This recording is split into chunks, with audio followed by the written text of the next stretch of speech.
இதயம் நொறுங்கி போயிருக்கேன், வார்த்தைகளால சொல்ல முடியாத வேதனையில இருக்கேன்னு விஜய் அவர்கள் உருக்கமா பேசியிருக்காரு.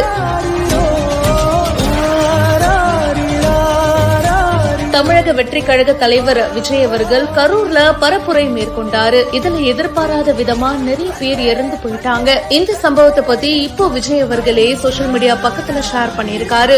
இதையும் நொறுங்கி போயிருக்கேன், வார்த்தைகளால சொல்ல முடியாத வேதனையிலையும் துயரத்திலையும் இருக்கேன். கரூர்ல இறந்து போன எனது அருமை சகோதர சகோதரிகளுடைய குடும்பங்களுக்கு என்னுடைய ஆழ்ந்த அனுதாபங்களையும் இரங்கலையும் தெரிவிச்சுக்கிறேன். ஹாஸ்பிட்டல்ல சிகிச்சை எடுத்துட்டு வரவங்க ரொம்ப சீக்கிரமா குணமடையணும் அப்படின்னு பிரார்த்திக்கிறேன்னு இந்த பதிவை ஷேர் பண்ணிருக்காரு. விஜய் அவர்களும் பயங்கர வேதனையில இருக்காரு அப்படின்றது இந்த பதிவு மூலமா தெரியுது.